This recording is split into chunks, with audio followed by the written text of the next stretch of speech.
Halo. Halo. Aku kalem baru. Mama kembali lagi menjadi korban. Welcome to podcast di kamar. Iya. Saya terima itu. Saya terima kenyataan itu. Iya, menunggu tamu berikutnya. Tapi kalau mami gini jauh bisa. Bisa lah. Nggak harus kayak gini kan? Iya, jauh bisa. Ya, bisa. Jadi istilahnya mami jadi apa? Korban. Bukan korban. Tamu Yang tadi undang. bukan tamu tak diundang, istilahnya. Atau tamu yang selalu ada. Bukan, ya istilahnya apa ya namanya ya. Jadi giliran mami selalu ada. Jadi ketika orang lain lagi dalam proses, mami selalu ada gitu. Good. Oke.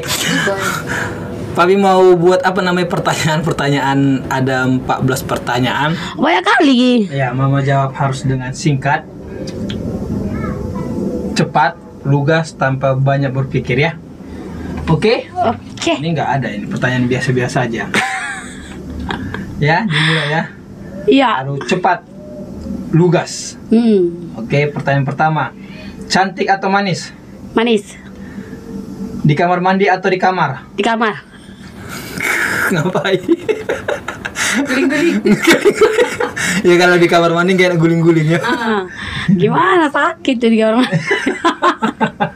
Sakit. Sakit lah. Guling-guling kamar mandi gimana coba, sakit lah. Iya, sakit kalau di kamar mandi guling-guling. Kena siku habis lah selesai. Kena siku ya. Tapi nanti kalau kamar mandinya udah luas kayaknya suka juga kamar mandi ya. Enak juga diguling-guling kamar. Kalau luas ini sempit. Iya. Teh atau kopi? Kopi. Digosipi atau menggosip? Menggosip. Kenapa kayak udah tahu kenapa menggosip? Menggosip itu enak. Tapi digosipin karena digosipin itu udah biasa. Udah biasa. Jadi menggosip aja. Berarti lebih enak menggosip. kalau digosip gini katanya biasa kan, gimana perasaan katanya aja kan, namanya gosip katanya mereka. Kalau menggosip kita ada terlibat di dalam. lebih terasa. Lebih terasa rasanya itu. Berarti lebih enak menggosip ya. Kalau digosip itu kan gak enak kan? Digosipin kayaknya serba salah deh. Ada duit salah, nggak ada duit salah. Iya. Makan salah, nggak makan juga salah. Iya. Nah, itulah mereka itu.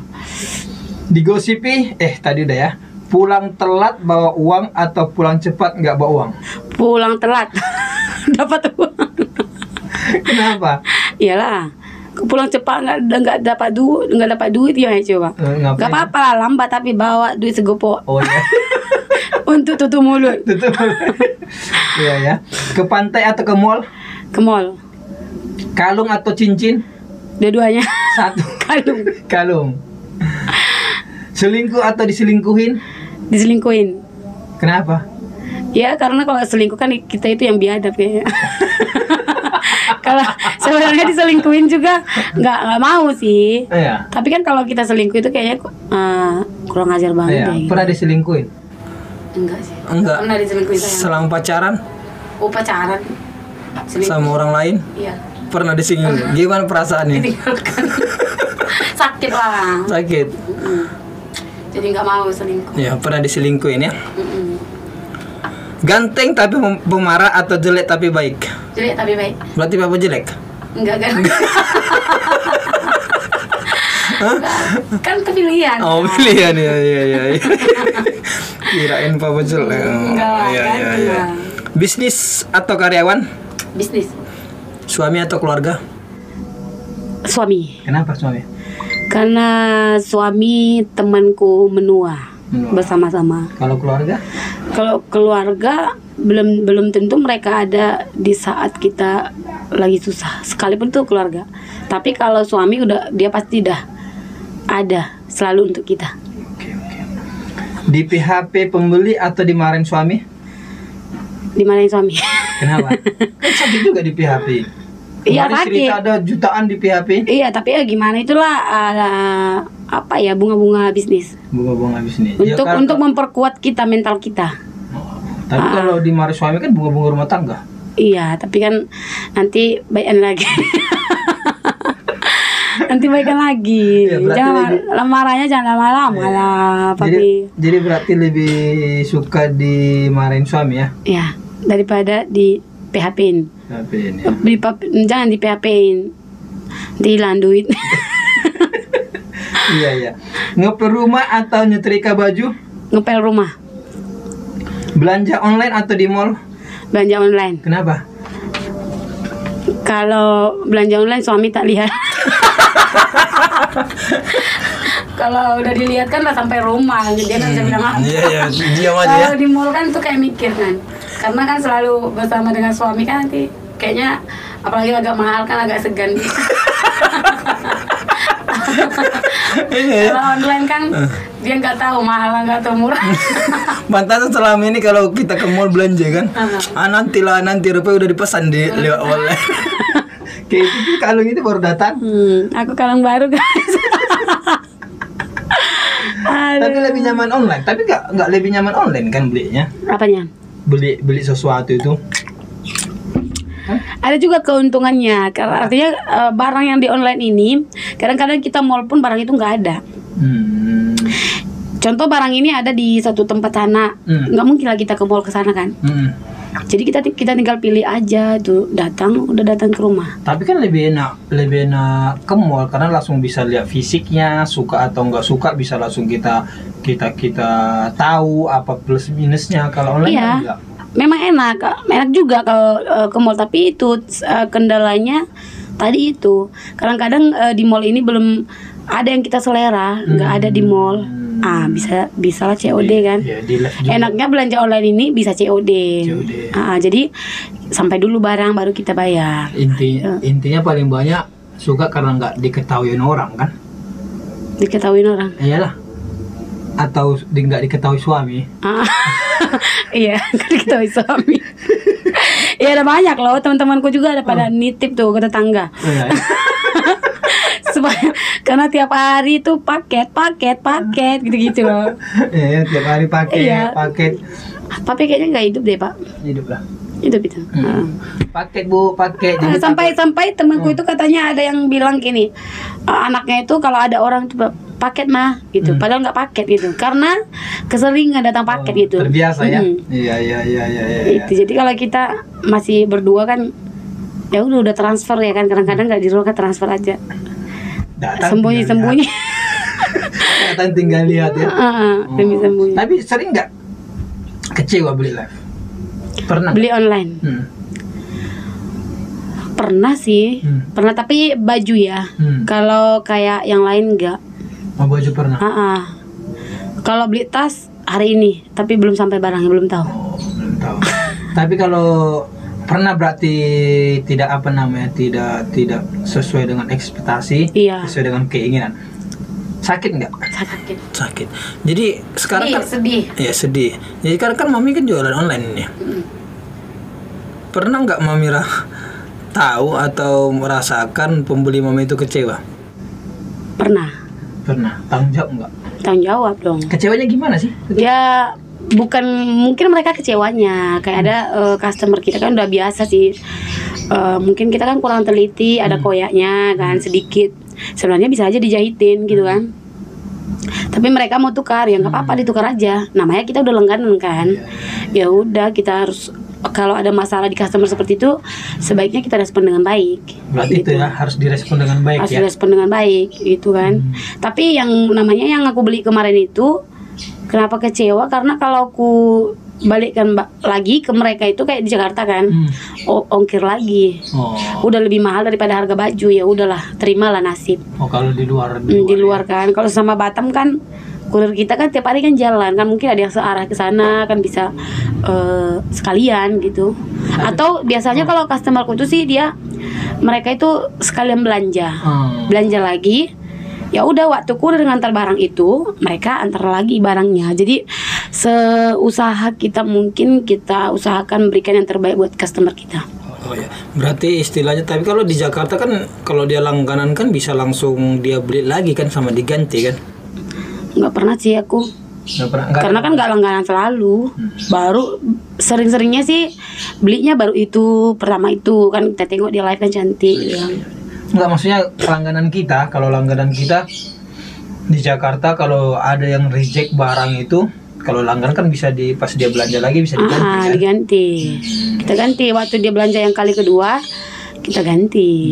Mau berapapun rejectnya kita ganti, kita nggak pernah nggak ganti tuh. Iya. Karena kita kan langganan, mau kepanjangan kita kan berlangganan kan, jadi yang terbaik pasti kita usahakan. Ya, kalau orang beli langsung merasa kesal, kecewa, nggak mau lagi belanja kan sama-sama rugi kan, rugi sama-sama rugi lah. Kita pun rugi kehilangan customer juga rugi kehilangan seller. Mama pernah dengar nggak ini? Ini kita bicara tentang wanita. Ya Pak Pendeta bilang perempuan itu sifatnya misteri. Saya setuju. Kenapa setuju? Kayaknya betul adanya yang dia bilang itu gitu loh. Kadang-kadang berubah-ubah. Kan dibilangnya kan berubah-ubah setiap 99 kali dalam satu hari, ya kan? Sementara satu hari itu ada hanya 24 jam. Berarti dia per berapa detik aja dia berubah. Iya benar itu ya. Setuju lah itu. Setuju. Ya. itu kan dari pola pikir lelaki. Bukan, maksudnya pola pikir perempuannya. Kalau dari sifat misteri enggak? Kayaknya enggak deh. Iyalah misteri lah. Misteri? Ya contohnya begini. Bukan misteri sih. Kalau misteri repot. Kalau misteri itu artinya dia kayak apa ya? Kalau misteri itu kayak seram bukan sih? Bukan, maksudnya misteri itu tiba-tiba yang kita nggak tahu gitu ya. Bukan, maksudnya misteri itu kan istilahnya nggak jelas sifatnya. Contohnya begini. Memang perempuan itu rata-rata kayak contohnya ke mall. Ya kan? Ke mall. Kalau laki-laki ke mall, tahu dia tujuannya apa? Dia mau beli sepatu, ya kan, mau beli sepatu. Setelah beli, pergi dia naik motor dari rumah, dia fokus itu beli sepatu. Langsung ke tempat sepatu, tup, dapat, cek, bayar, pulang. Kalau perempuan kan enggak, mau beli sepatu, keliling, ya keliling, semua dikeliling itu, segini keliling. Yang jadinya dibelinya baju, bukan sepatu. Kenapa kayak gitu perempuan? Enggak sih, kalau menurutku tuh kayak seneng aja sih. Kalau udah di mall itu kayaknya nggak fair kali kalau kita itu langsung. Memang kita beli sendal contohnya kan, pergi ke tempat sendal itu kayaknya cepat kali, mau pulang mau ngapain gitu loh. Kayaknya kan, jadi kalau ke mall itu kan maunya kayak jalan ke sana ke sini kan ada AC ya kan, nggak kepanasan ya kan. Tengok sana, tengok sini, walaupun nggak beli ya minimalnya kita keliling gitu loh. Berarti ribet perempuan ini kan? Nggak ribet juga sih. Ribet lah, cuman kayak kami. Itu kan nyenengin hati loh, nyenengin hati. Ya ribet lah. Kalau kayak kami laki-laki mau beli itu fokus pada tujuan. Ya iyalah kalau laki kalau keliling-keliling, tapi ada juga loh laki-laki yang kayak 1:10 cuma satu tuh. 1:10. Mungkin tuh hobi, mungkin karena perempuan tuh hobi kali ya. Nggak ngerti juga. Enggak nyusahin diri sendiri. Enggak nyusahin itu, tapi di saat kita keliling-keliling itu kita merasa senang. Bukan nyusahin, bukannya kayak kita jadi susah, enggak sih. Karena kita senang makanya kita melakukan itu gitu loh. Kita pergi ke sepatu, pengen sepatu yang cantik-cantik. Sekalipun belum ada duit, tapi minimalnya kan kita udah melihat gitu loh. Ngerti enggak sih? Belum ada duit udah berani jalan ke mall. Enggak apa-apa, melihat dulu. Bener loh, pernah loh kami waktu dulu kan, waktu sama teman-teman kan, waktu kerja dulu kan, pergi ke mall tuh keliling-keliling, tengok tas, tengok semua, nggak ada yang kan beli karena nggak ada duit. Tapi keliling-keliling aja, kayaknya enak aja tuh, kelihatan supaya gimana gitu loh. Terus berani kalian jalan-jalan ya tanpa ada duit? Maksudnya untuk budget ke beli yang mau beli sendal atau sepatu atau tas itu nggak ada. Ya budgetnya untuk kayak nonton aja udah gitu loh. Karena udah terlalu banyak juga barang-barang yang kayak gitu kan. Cuman ya seneng aja gitu loh keliling-keliling, ngerti nggak? Iya. Senang, kayak nyenengin hati aja keliling-kelilingnya. Berarti gini kan istilahnya, Coba kalian masuk ke satu toko yang selalu diikutin. Kan ada itu kan toko-toko kan. Malah langsung keluar cepat. Karena nggak ada duit, nggak pasti mau beli gitu. Nanti sempat dia tanya yang mana Mbak, habis lah selesai lah. Contoh ini Mbak katanya udah dipakai. Ya, tapi di mall jarang yang kayak begitu kan. Sering lah kita masuk sering. Ada. Diikuti itu yang di bawah pambil. Ya yang tas itu ya. Mau masuk kita langsung diikuti. Tapi sebenarnya mereka nggak apa-apa sih kalau kita nggak beli juga. Cuma kitanya yang kayak nggak merasa nyaman tuh kayak udah diikuti kan, gitu kan. Sebenarnya niat mereka bagus untuk melayani. Contohnya kalau barang yang kita mau nggak ada di situ mereka akan ambilkan. Itu mereka, tapi jenis kita kan nggak mau kayak begitu kan. Maunya kita dalam hal memilih itu tenang. Mungkin gini, ya mungkin dari manajemen mereka biar mempermudah orang yang datang supaya satu orang satu yang melayani biar. Iya. Tapi kan menjadi masalah ketika orang hanya lihat-lihat. Ya kan? Kalau ada niat memang pasti mau beli, senang. Mbak, carikan inilah. Tapi enggak loh Pak. Kalau kita ada niat pun kita mau beli, kalau udah begitu memang nggak jadi beli, bener. Kalau pribadi aku ya, karena kalau udah diliatin kayak gitu kayak rasanya nggak enak loh.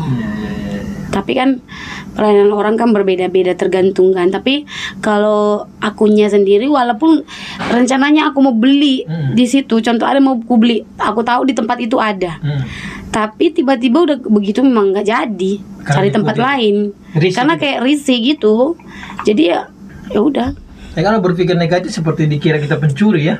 Ya. Diikuti dari belakang. Padahal itu pelayanan mereka yang terbaik kan, mau melakukan kalau yang kita inginkan nggak ada di situ kan bisa kita bertanya apa segala macam. Itu niat mereka juga baik sih. Cuma kitanya aja yang nggak pada risih sih. Mama sepemikir enggak perempuan itu adalah sifatnya galau. Suka galau. Iya. Kenapa? Perempuan itu sifatnya galau gitu ya. Iya. Kepercayaan dirinya kurang. Bukan kepercayaan diri kali ya. Kalau kayak galau itu kayak dalam hal memilih pun kita sebenarnya pilihan pertama itu udah cantik tuh. Tapi kita lihat lagi, oh cantik, semua cantik. Ya kan galau itu. Pengen semua tapi gak ada duit gitu loh. Iya, jadi ini cantik, ini cantik. Padahal yang kita lihat pertama ini yang membuat kita jatuh cinta enggak sih? Tapi di saat kita melihat sampingnya, jadi bingung. Gitu dalam sifat perempuan gitu. Karena sifatnya pengen memiliki semua itu. Tapi nggak ada duit lah ya, kayak mubazir lah kalau dalam hal kayak gitu, kayak ada 2-3 gitu kan. Tapi cantik. Tiba-tiba yang dibawa ke rumah bukan yang ini tadi, yang ininya, yang satu lagi menyesal, kepikiran yang di sini. Yang awal. Gitu. Jadi dalam hal galau-galau ya, dalam hal memilih kayak gitu. Berpakaian juga kurang percaya diri mungkin. Bukan kurang percaya diri, kayaknya bagaimana? Selalu ada yang kurang. Bukan kurang kepercayaan diri, kayak namanya kita itu mau cantik gitu loh. Jadi kalau nanti kita menurut kita itu kayaknya cantik, tapi kalau jangan sampai dilihat orang itu kayak dia kok berpakaian begitu sih gitu kan. Jadi kenapa kita suka tanya suami? Kalau suaminya udah melihat cantik, berarti otomatis orang-orang lain juga sedikit banyaknya udah melihat sesuai lah, nggak usah lah dulu cantik ya kan, sesuai ke badannya gitu kan. Makanya kita tukar selalu nggak ada baju, padahal banyak baju. Yang menjadi masalahnya, suami udah bilang cantik, tapi ditanya lagi, betul nggak ini cantik? Betul nggak kan itu? Kayaknya kalau kita pandang kan kayaknya lebih cantik itu deh gitu loh. Tapi ngapain ditanya suami? Ya itulah mengkodrat. Ya kan? Kayak mami kalau mau ke gereja kita tuh kemana aja? Gimana nih, papi udah cantik? Cocok baju sudah. Nanti ke kaca lagi. Betulnya? Betul. Jadi kita kan, ya Allah, apa yang hambamu ini perbuat? Kan, jadi bilang cantik, masih protes juga. Jadi ngapain dengarkan pendapat? Kenapa kayak gitu? Nggak ngerti juga sih. Nggak ngerti juga akunya.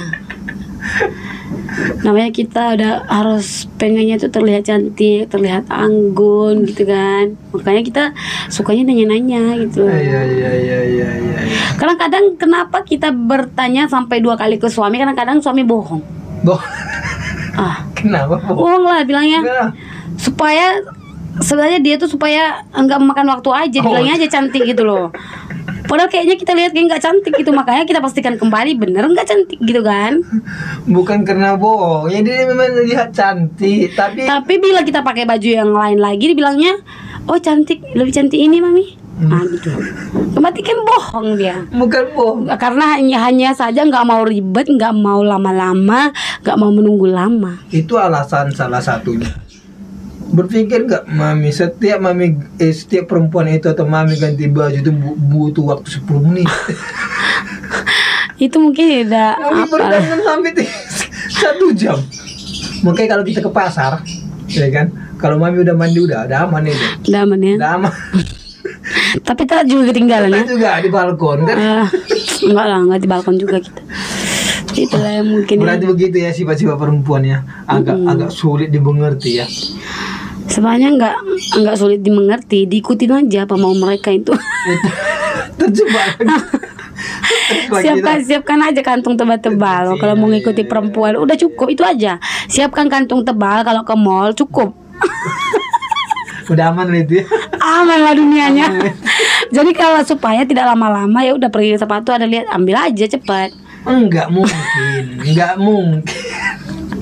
Kok nggak mungkin? Sebanyak-banyaknya uang perempuan dibawa ke mall, dia pasti mencari yang diskon. Ya biasalah tuh. Itulah bukan. Makanya perempuan bajunya itu lebih mahal baju laki-laki daripada baju perempuan, karena laki-laki nggak akan pernah menawar segini oke, ampun. Kalau perempuan ya ada nggak diskon ini ya, cari lagi ke sana, cari lagi, padahal kembali lagi kemari kan. Itu mau sebanyak apapun uang perempuan, Iya sih. tetap aja dia mencari yang lebih murah tapi berkualitas. Iyalah, Iya. itu harus itu. Harus kalau boleh murah tapi kualitasnya bagus. Good condition, tapi gimana dapatnya?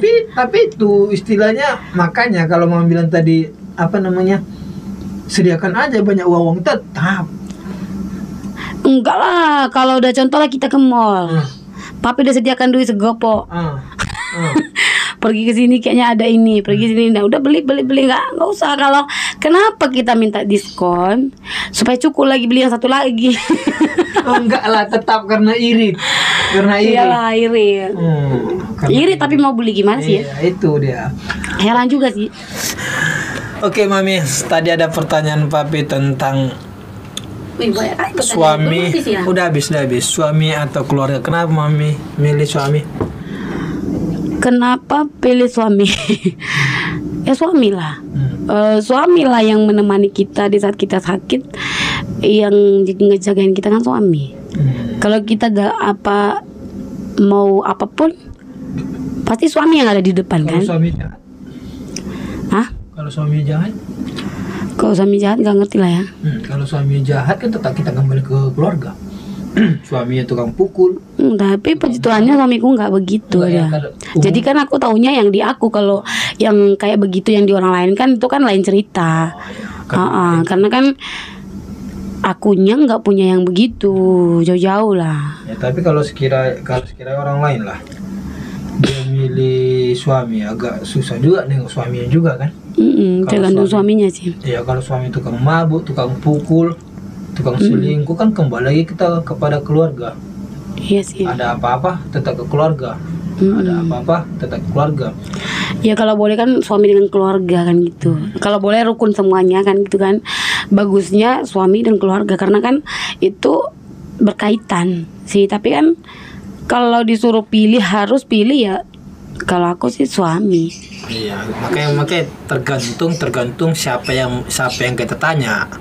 Tergantung siapa yang kita tanya. Kalau kita tanya orang yang keluarga suami istri ini adem-adem aja, baik-baik aja, kemungkinan akan memilih suami. Tapi kalau suaminya tukang smackdown, tukang pukul, tukang mabuk, tukang main judi, tukang selingkuh, ya pasti pilih keluarga. Makanya pertanyaan itu ya tergantung siapa orang untuk menyikapinya gitu kan. Iya. Itu sih. Ya karena kalau tukang mabuk dia tetap aja kita kembali ke keluarga, karena keluarga itu tempat kita bernaung lah, tempat untuk membela kita. Namanya orang tua nggak akan mau meninggalkan anaknya kan. Iya. Gitu. Tapi anak sering meninggalkan orang tua. Ada yang viral itu tentang apa namanya, 3 orang anak sepakat untuk menitipkan orang tuanya, yang Papa bilang tadi, menitipkan orang tuanya ke panti jompo. Gimana menurut Mami itu? Itu mungkin menurutku kalau realnya sih menurutku tuh nggak bagus ya, tak baik. Tapi kan itu kita kembali lagi mungkin dalam kondisi mereka gitu kan. Siapa tahu kondisi 3 orang anak ini mungkin dalam juga kekurangan. Kalau di panti jompo mungkin lebih nyaman, atau mungkin hidup mereka itu di pasaran atau di nggak ada tempat tinggal. Kan ada zaman sekarang kan di kolong jembatan tempat tinggalnya. Itu tergantung kondisi mereka. Mungkin mereka berpikir lebih baik, orang tuaku ini kuantar ke sana mungkin lebih dapat makanan yang cukup untuk dia gitu kan, kalau hidupnya di situ. Tapi kalau memang hidupnya dia ada pekerjaan, sudah disekolahkan sama orang tuanya dan sudah kerja dan kasih orang tuanya ke sana, itu menurutku itu nggak fair lah. Ya, nggak fair. Iya. Tapi kalau menurut Mami itu nggak, tetap juga salah anak itu, walaupun dia tidur di kolong jembatan sekalipun, ya dia harus merawat ibunya. Contohnya seorang ibu mau tinggal di mana pun, mau dia nggak makan pun tetap akan merawat anaknya. Iya sih. Kan gini loh Pak, ini maksudnya kalau jawabanku itu yang pertama, yang kedua tadi ya. Kalau kayak kita inilah seperti ini, orang tua udah sekolahkan kita dan kita memang punya tempat dan bisa bekerja. Kalau kita kasih orang tua ke sana itu kayaknya gimana banget ya, kayak anak durhaka kali ya gitu ya. Tapi kalau contohnya mereka itu tinggal di bawah jembatan, contoh di pasaran, daripada nggak ada tempat tinggal, daripada mengemis orang tuaku ini, baguslah ke sana, kan gitu. Dan mungkin mereka juga nggak dapat pekerjaan, bukan pekerjaan yang layak lah, kayak pekerjaan yang nggak tetap, atau mereka juga punya pekerjaan maaf kata mengemis, atau pekerjaan mereka itu memulung. Kan kayaknya mereka itu mikir lebih baiknya di sana gitu loh. Jadi di sana kan sedikit apanya kan, mungkin pemerintah kan tolong untuk bagi sebagian makanannya atau apanya kan, lebih aman. Jadi mereka pun kalau maaf kata kalau kerja mereka keliling, enggak lagi mereka kepikiran ke orang tuanya juga untuk kayak mengemis kayak gitu sih menurutku ya. Tapi kok nggak bisa asal anak ini berpikir seperti ibunya, seperti orang tua. Seperti Papa bilang tadi, orang tua kita tengok yang memulung, yang mengemis. Kalau anaknya masih kecil-kecil tetap digendong sih. Tetap dibawa, tetap dipertahankan.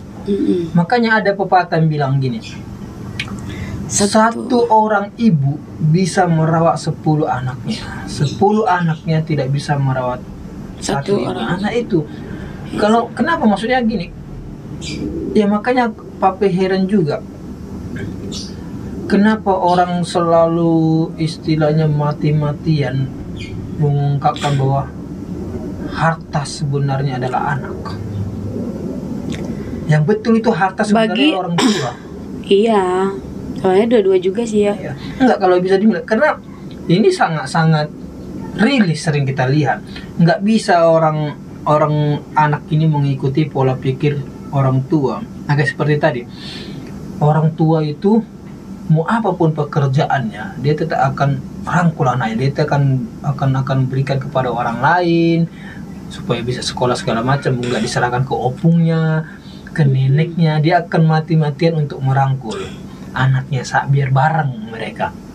Kalau anak, ya kan? Atau dia seperti Mama bilang itu, kata dia pengemis, pemulung atau segala macam lah, hal yang pekerjaan yang susah merawat ibu ya, dia akan cepat berpikir, oh ya udah serahkan aja ke orang lain. Seorang ibu tidak. Iya, karena kita juga kan nggak tahu kondisi mereka itu sebenarnya kayak mana daripada terlantar di jalanan gitu loh. Tapi kalau mereka itu dalam keadaan yang kayak seperti kita itu memang nggak, menurutku janganlah sampai ke sana. Kalau boleh kan kita ngerawat gitu loh. Ya, tapi kalau Pak itu tak nggak sepakat setuju, ya. begitu. Kenapa? Seperti yang tadi lah, anak itu kenapa tidak bisa berpikir seperti orang tuanya, seperti orang tua yang dimana orang tua itu mati-matian untuk membela anaknya kemanapun, membela anaknya mau pekerjaan apapun, bahkan melakukan kejahatan sekalipun, mencuri susu pun sekalipun, untuk memberikan anaknya susu. Tapi itu orang anak ini tidak mau ikut berpikir seperti orang tua susah gitu. Tapi dia nggak sadar dia akan menjadi orang tua. Regenerasi, coba dia dibuat anaknya nanti begitu kan, hukum tabur tuai pasti ada gitu. Sama seperti kehidupan, ada perumpamaan daun tumbuh, jatuh, kering, rapuh, hangus. Begitu kehidupan. Dari anak kita akan menjadi remaja, remaja kita akan menjadi dewasa, dewasa kita akan menjadi orang tua kita akan menjadi nenek, nenek akan menjadi hilang, akan berkesan. Coba kita diposisikan balik ke sana gitu. Iyalah, itu tergantung masing-masing lah itu kuasa itu. Intinya di sini ya kita mengingatkan juga supaya anak-anak itu tolonglah berpikir, coba untuk merangkul orang tuanya. Cobalah berpikir seperti orang tuanya yang mati-matian membela, mati-matian merangkul orang tuanya. Begitu. Ya begitu lah. Iya. Mami, terima kasih sudah mampir di channel Dika Mel ini. Sehat selalu ini malam minggu. Iya, jadi pesan untuk kita itu lebih menghargai orang tua lah ya. Lebih menghargai orang tua, menyayangi, merangkul. Kalau boleh kita rawat sampai tua gitu ya. Iya, sampai tua, karena ya kalau tanpa mereka juga kita nggak bisa sampai sekarang kan. Makanya ya orang tua itu ya apalagi zaman dulu jarang orang tua yang senang zaman dulu ya. Di anak-anak tahun 80-an lahir, jarang anak orang tuanya hidup senang di tahun 80-an. Mungkin kalau tahun 90-an masih ada orang, masih istilahnya ya pendidikan orang tuanya kan, ada sekolahnya atau bisnis seperti sekarang online, rata-rata bisa berkecukupan lah. Kalau zaman dulu kan tidak, 80-an masih sedikit orang tua yang sukses. Yang sukses sedikit. Online nggak ada yang jual online. Sekarang kan jual online sukses semua mereka, ya kan. Nggak ada sekolah pun jual online, bahkan yang sekolah pun mau jualan online. Dan kehidupannya di atas rata-rata juga gitu.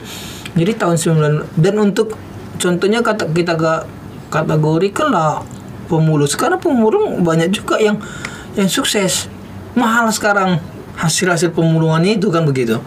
Dan pemulung sekarang rata-rata ada yang naik motor, beca, berarti udah naik tarifnya. Oke, kalau tahun 80-an jarang orang tua itu sukses. Kalaupun dia mau belanja mau apa harus jalan kaki jauh, nggak ada ongkos segala macam. Tetap bisa berjuang untuk anaknya gitu. Jadi ini pun pesan untuk kita juga. Ya, ini pedang bermata dua. Satu untuk orang yang mendengarkan, satu lagi untuk kita gitu. Tetap kita sayangi keluarga kita. Tetap kita sayangi orang tua kita. Oke, Mami? Oke. I love you, Mami. Kita siap-siap untuk berweekend ria, bermalam minggu ria. Nanti kita nonton, sudah kita lihat film terbaik. Oke? I love you. Mami.